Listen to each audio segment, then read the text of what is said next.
ഇതിൽ ഒരു പ്രധാനപ്പെട്ട കാര്യം അതിതീവ്രമായ ദുരന്തമെന്ന് വിശേഷിപ്പിച്ചിട്ട് പോലും ഇത്ര ഭയാനകമായ ഒരു ദുരന്തമുണ്ടായതിനു ശേഷവും കേരള ഗവൺമെൻറ്റിൻ്റെ കയ്യിലേക്ക് ഈ പ്രദേശത്തെ ജനങ്ങളെ പുനരധിവസിപ്പിക്കുന്നതിന് ആവശ്യമായിട്ടുള്ള ഒരു തുക പോലും ഒരു സഹായവും ചെയ്യാത്ത കേന്ദ്ര ഗവൺമെൻറ്റാണ് ഉള്ളത് എന്നുള്ളത് വാസ്തവമാണ്.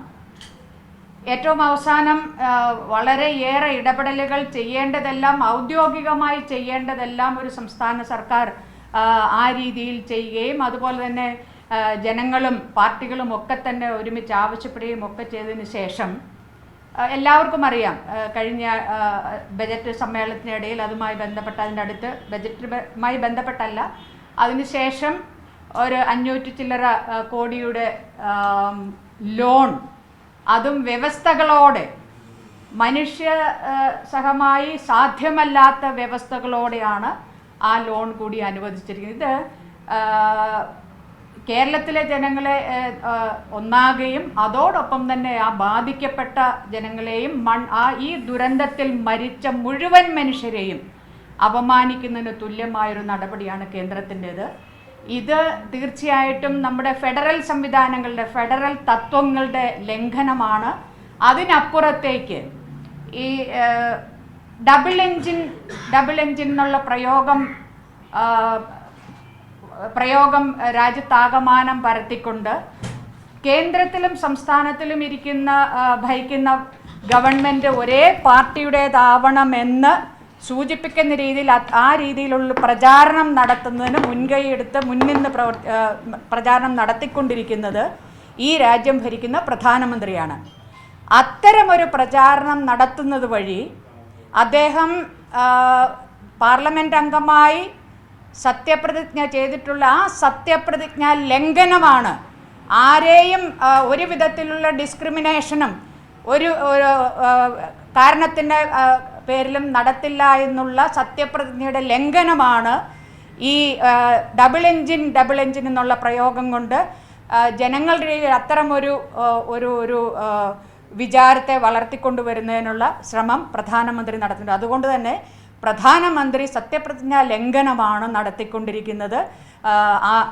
അത്തരത്തിലൊരു അതിനെ ഒന്നുകൂടി ജനങ്ങളുടെ ഇടയിൽ മനസ്സിൽ അത്തരമൊരു ചിന്ത വളർത്തുന്നതിന് കൂടി ഉള്ള ഒരു മാർഗമായി കേരളത്തിലെ വയനാട്ടിലെ ജനങ്ങൾക്ക് തരേണ്ട അവരുടെ ഭരണഘടനാപരമായി ഫെഡറൽ തത്വങ്ങളുടെ അടിസ്ഥാനത്തിൽ ലഭിക്കേണ്ട അർഹമായ പുനരധിവാസത്തിന് ആവശ്യമായിട്ടുള്ള ഫണ്ട് പോലും തരാതിരിക്കുകയാണ്. ഇത് ഒരു കാര്യം. അതിനോടൊപ്പം സൂചിപ്പിക്കേണ്ടത് ഇപ്പോൾ രാജ്യം ഭരിക്കുന്നത് BJP ആണ്. അവിടെ വയനാട്ടിൽ BJPയുടെ സ്ഥാനാർത്ഥി BJPയുടെ സംസ്ഥാന നേതാവ് തന്നെ അവിടെ ആ വയനാട്ടിലെ ജനങ്ങളോട് പല കാര്യങ്ങളും പറഞ്ഞ് അവിടെ മത്സരിക്കുകയും ചെയ്തിട്ടുള്ള ആളാണ് ശ്രീ സുരേന്ദ്രൻ.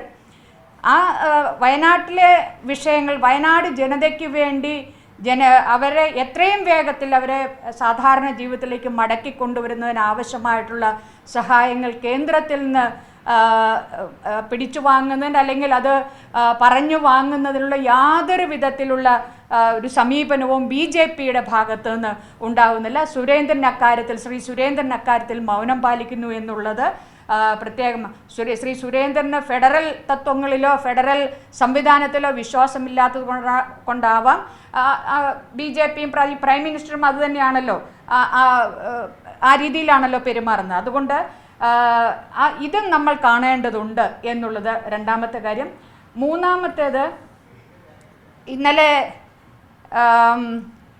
ശ്രീ സിദ്ദിഖ് വയനാട് ജില്ലയിലെ ഇടതുപക്ഷ ജനാധിപത്യ മുന്നണിയുടെ നേതൃത്വത്തിൽ 24, 25 തീയതികളിലായി 2 ദിവസം പാർലമെൻറ്റിൻ്റെ മുന്നിൽ ജന്തർ മന്ദിറിൽ വയനാട്ടിലെ ജനങ്ങളുടെ പുനരധിവാസവുമായി ബന്ധപ്പെട്ട് അതുപോലെ തന്നെ സംസ്ഥാനം നേരിടുന്ന മറ്റ് ചില വന്യജീവി ആക്രമണവുമായി ബന്ധപ്പെട്ട് ഒക്കെയുള്ള ചില വിഷയങ്ങൾ ഉയർത്തിക്കൊണ്ട് 2 ദിവസത്തെ ധർണ നടത്തുകയുണ്ടായി.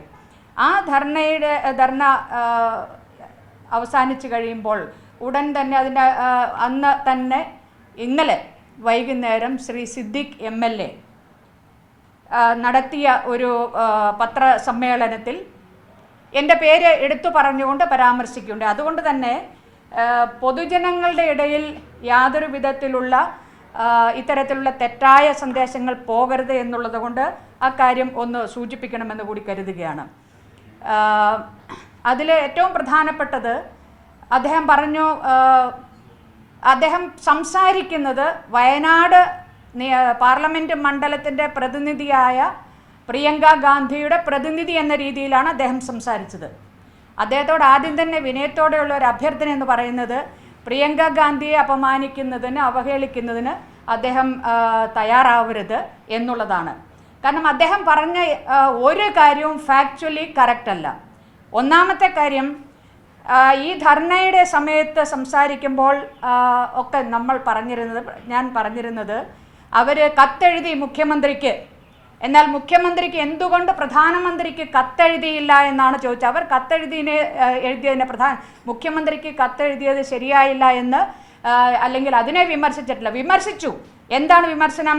സംസ്ഥാന മുഖ്യമന്ത്രിക്ക് കത്തെഴുതുമ്പോൾ അതിനോടൊപ്പം പ്രധാനമന്ത്രിക്ക് എന്തേ എഴുതാതിരുന്നു എന്നുള്ള വിമർശനം ഉയർത്തി. എന്തിനാലും ആ വിമർശനത്തെ ഉൾക്കൊണ്ടുകൊണ്ട് ശ്രീമതി പ്രിയങ്ക ഗാന്ധി 1 മണിക്കൂറിനകം പ്രധാനമന്ത്രിക്ക് ഇതുമായി ബന്ധപ്പെട്ട കത്തെഴുതി എന്നുള്ള കാര്യം എടുത്തു പറയേണ്ട ഒന്നാണ്. രണ്ടാമത്തെ വിഷയം, അദ്ദേഹം ഫാക്ച്വലി ഇൻകറക്റ്റായിട്ട് പറഞ്ഞിട്ടുള്ളത്, ഈ ദുരന്തം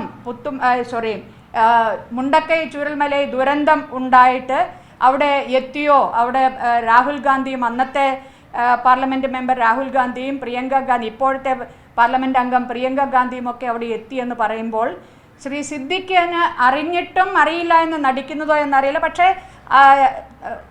നാട്ടിലെ ജനം അറിയണം, രാഹുൽ ഗാന്ധി എത്തുന്നതിന് മുമ്പ് ആ ദുരന്ത സ്ഥലത്ത് എത്തി ആ ജനങ്ങളുടെ ഇടയിൽ അവരോടൊപ്പം ആ ക്യാമ്പുകളിലും ആ മോർച്ചറിയുടെ ഭാഗത്തും ഒക്കെയായിട്ട് നിന്നിട്ടുള്ള ഒരാളാണ് ഞാനത് ഇപ്പോൾ ഇവിടെ എന്നെ കൊണ്ട് ഇത് പറയിപ്പിക്കുന്നതാണ്. ഇതുവരെ ഞാൻ ചെയ്യുന്ന പ്രവൃത്തിയിൽ ഒരു കമ്മ്യൂണിസ്റ്റുകാരി എന്ന നിലയിൽ, CPI-കാരി എന്ന നിലയിൽ, CPI-കാർക്ക് അത്തരമൊരു സ്വഭാവമില്ല. എന്തെങ്കിലും ചെയ്താൽ അതിങ്ങനെ പറഞ്ഞ് മേനി നടിച്ച് നടക്കുക എന്നുള്ളത്. ജനത്തിനു വേണ്ടി നിൽക്കുന്ന പാർട്ടിയാണത്. അതുകൊണ്ട് ജനത്തോടൊപ്പം നിൽക്കുന്ന പാർട്ടിയാണ്. അതുകൊണ്ട് തന്നെയാണ് പാർട്ടി എന്നെ ഇവിടെ നിന്ന് അങ്ങോട്ടേക്ക് പോകുന്നതിന് അനുമതി തരികയും അങ്ങോട്ട് പോകാൻ ആവശ്യപ്പെടുകയും ചെയ്ത്